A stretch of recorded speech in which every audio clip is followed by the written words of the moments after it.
आप सभी का स्वागत है। आइए डीएच लॉरेंस द्वारा लिखा नावल सन्स एंड लवर्स, आइए हम इसको विजुअल्स के साथ समझते हैं। पहले हम राइटर की बात करते हैं डीएच लॉरेंस की। डीएच लॉरेंस 1885 में पैदा हुए थे। 1930 में इनकी मृत्यु हुई थी। इन ईस्टवुड यूके यहाँ के रहने वाले थे। ईस्टवुड आपने ध्यान रखना है क्योंकि सन्स एंड लवर्स जो नावल है एक ये ऑटोबायोग्राफिकल नावल है और ईस्टवुड को यहाँ नावल में वेस्टवुड के नाम से दिखाया गया है। और सेमिनल इंग्लिश राइटर, एक ये मुख्य इंग्लिश राइटर के रूप में जाने जाते हैं। He is renowned for novels like Sons and Lovers, Lady Chatterley's Love and Women in Love. इन नावल्स के लिए ये रिनाउंड है, जाने जाते हैं, प्रसिद्ध हैं। His works explore human psychology and social norms. इनके जो वर्क्स हैं मीन्स जो नावल्स हैं ये देखते हैं ह्यूमन साइकोलॉजी को, जिस तरीके से ह्यूमन साइकोलॉजी काम करती है और जो सोशल नॉर्म्स होते हैं किस तरीके से किसी व्यक्ति के ऊपर वो अपना प्रभाव डालते हैं। अब बात करते हैं नावल सन्स एंड लवर्स की। जो सन्स एंड लवर्स नावल है ये 1913 में पब्लिश हुआ था।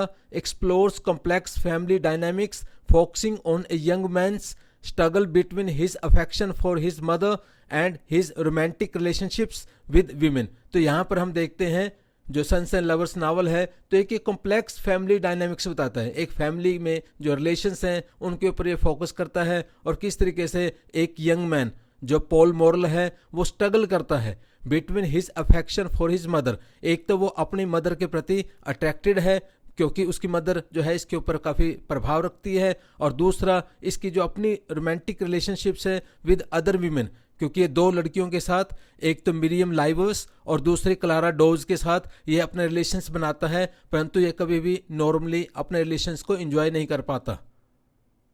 अब हम कैरेक्टर्स की बात करते हैं। पहले तो हम पॉल मॉरल के बारे में बात करेंगे। और young man in his early 20s with an introspective and thoughtful expression. ये आत्मचिंतन करता रहता है और थॉटफुल एक्सप्रेशंस हैं इसके, और इसकी जो एज है वो अर्ली 20s में है, लगभग 20 से 25 के बीच में। He has a sensitive and artistic demeanour. इसका जो व्यवहार है वो काफ़ी सेंसिटिव है और ये आर्टिस्टिक नेचर का व्यक्ति है, और जो कि प्रोटैगोनिस्ट है यहाँ इस नावल के अंदर। गर्टरूड मॉरल, अब इसकी बात करते हैं। Gertrude would be in her 40s और 50s। इसकी 40 से 60 के बीच में लगभग एज है। With a dignified presence she has a caring yet strong face showing signs of the hardships she is endured. इसने अपनी जिंदगी में काफ़ी कष्ट देखे हैं। She wears a simple dress characteristic of a working class woman from the early 20th century, practical and without frills. एक तो ये प्रैक्टिकल लेडी है, बहुत ज़्यादा दिखावा नहीं करती, और 20वीं शताब्दी की लेडी जो कि वर्किंग क्लास से बिलोंग करती है तो उसको सभी को ये सिंबलाइज करती है। Walter Morel, Walter appears as a rugged middle aged man. ये एक रफ टफ से मिडिल एज के व्यक्ति हैं। His face and hands show the wear of physical labour with a bit of a weather beaten look, all bearing signs of use from his mining job. हम देखते हैं इनका face, इनके हाथ, और ये दिखाते हैं कि किस तरीके से फिजिकल लेबर करते हैं और किस तरीके से इतनी हार्ड वर्क करने के बाद, जो कि एक माइनिंग जॉब की हार्ड वर्क है, ये मीन्स ये खान में काम करते थे, तो किस तरीके से इनके जो शरीर है वो काम करके काफ़ी ढल गया है। विलियम मॉरल, विलियम मॉरल जो है as someone who moved away to pursue a career in London, William's attire would be a notch above the rest of his families. अगर हम विलियम की बात करें, ये अपनी फैमिली में सबसे हटकर है और ये अपना करियर बनाने के लिए लंदन में जाता है। He might wear a smart suit more refined than the work wear of his home town, reflecting his ambition and success. इसकी अपनी एम्बिशन है, ये कामयाब होना चाहता है, और इसका जो होम टाउन था वेस्टवुड, तो वहाँ पर ज़्यादा वर्किंग क्लास लोग रहते थे, तो इनसे इनकी हट के सोच है, इसलिए अपना करियर बनाने के लिए ये लंदन चला जाता है। Miriam Leivers, Miriam is depicted as a young woman of deep thought and spirituality. यहाँ पर हमें बताया गया है इसकी अपनी डीप थिंकिंग थी, मीन्स ये बौद्धिक टाइप की लड़की है और स्पिरिचुअलिटी में इसका विश्वास है। Her clothing is modest and simple, perhaps a plain dress with a soft colour that reflects her gentle nature. ये काफ़ी जेंटल नेचर की है। Her eyes are thoughtful reflecting her introspective personality. इसकी जो पर्सनैलिटी है वो आत्मचिंतन करने वाली ज़्यादा है। Clara dose, Clara would have a more assertive and confident appearance. इसकी जो अपीयरेंस थी वो ज़्यादा असर्टिव थी, कॉन्फिडेंट थी, indicative of her feminist believes, जो बाकी लेडीज से हटकर थी। She might wear clothing that is slightly unconventional for the time, इसकी क्लोथिंग उस हिसाब से अनकन्वेंशनल थी। Like a blouse and skirt that allow for more movement, ये ज़्यादा इंडिपेंडेंस चाहती थी इसलिए ब्लाउज स्कर्ट वगैरह डालती थी।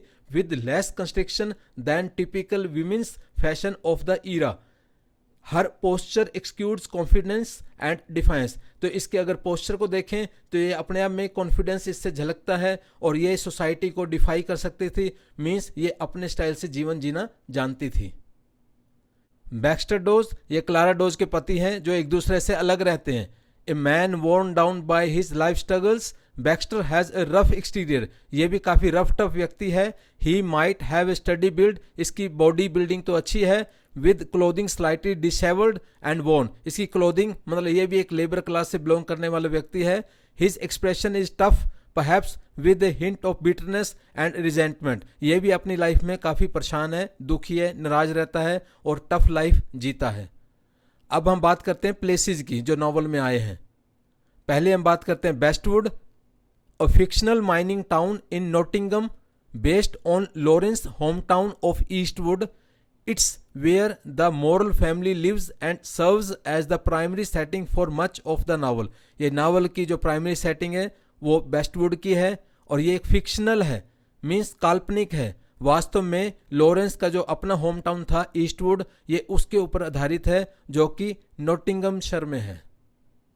The malls home, the family home in Bestwood, where many crucial scenes involving family dynamics and Paul's development take place. यहाँ पर मॉल फैमिली रहती है और नावल की काफ़ी घटनाएं इस घर में घटित होती हैं। Willey farm, the farm where Miriam Livers lives. It's a significant location for the development of Paul and Miriam's relationships. इनकी जो रिलेशनशिप यहाँ ज़्यादा डेवलप होती है, ये है Willey farm. Nottingham, a city in England where Paul goes to study art and later works. Nottingham represents a contrast to the rural mining community of Bestwood. यहाँ पर हम नॉटिंगम के अंदर देखते हैं पॉल जो है स्टडी करने के लिए आता है आर्ट की और बाद में यहाँ पर काम भी करता है। जो नॉटिंगम है उसकी अपने बेस्टवुड से, जो कि माइनिंग कम्युनिटी जहाँ पर रहती थी, ये उसके कंट्रास्ट में बिल्कुल अलग अलग माहौल है वहाँ का और यहाँ का। Jordan surgical appliance factory, the place in Nottingham where Paul works, यहाँ पर पाल काम करता है। This setting is important for his growth outside the family sphere and his relationship with Clara Dawes. एक तो अपनी फैमिली से दूर रहकर यहाँ पर जैसे वो काम करता है तो इसकी हम ग्रोथ को देखते हैं। दूसरा, पोल की रिलेशन क्लारा डोज के साथ यहाँ रहते हुए डेवलप होती है। The church, various scenes especially those involving Miriam are set in or around the church, highlighting the religious and cultural aspects of the community. यहाँ पर मिरियम के साथ रहकर इसके जो रिलेशंस डेवलप होते हैं, अगर चर्च का जिक्र किया गया है ये दिखाने के लिए जो मिरियम थी वो रिलीजियस स्वभाव की थी, उसका जो कल्चरल एस्पेक्ट्स था वो इस तरीके की कम्युनिटी में ज़्यादा विश्वास रखती थी। The Peplworths house where Paul visits as part of his job and interacts with the Papelworths, giving insight into his life outside the home. अपने घर से दूर रहकर as part of his job यहाँ पर पॉल आता है। The Dodge residence, the home of Clara and Baxter Dodge in Nottingham, important for the development of Paul's relationship with Clara. यहाँ पर रहकर पॉल की रिलेशनशिप क्लारा के साथ डेवलप होती है। The seaside, there are scenes where characters visit the seaside, symbolizing moments of escape and freedom from the constraints of their usual lives. जो characters हैं उनकी रूटीन की लाइफ से दूर यहाँ एक फ्रीडम को सिंबलाइज करने के लिए सी साइड के भी काफ़ी दृश्य हैं। London, mentioned in relation to William Morrell's life away from Bestwood, it represents a world of opportunity and contrast to the provincial life of Bestwood. यहाँ पर दिखाया गया है किस तरीके से विलियम मॉरल जो है वो लंदन में आता है और ये रिप्रेजेंट करता है वर्ल्ड ऑफ अपॉर्चुनिटी, मतलब यहाँ काफ़ी अवसर हैं और ये बिल्कुल कंट्रास्ट में है उनकी जो अपनी लाइफ बेस्टवुड में चल रही थी। The Leivers farm house, a frequent visitation spot for Paul, important in his relationship with Miriam and her family. Miriam के साथ जो पॉल के रिलेशंस डेवलप होते हैं या उसके परिवार के साथ, तो वो अक्सर लाइवर्स फार्म हाउस में आता रहता है। The countryside around Bestwood, various countryside scenes, play a key role in the novel, often used to symbolize freedom, natural beauty, and a place for characters to express their deeper feelings and thoughts. Characters के deeper feelings को, thoughts को व्यक्त करने के लिए जो countryside है Bestwood के आसपास, that is the best place to express the freedom and to show the natural beauty.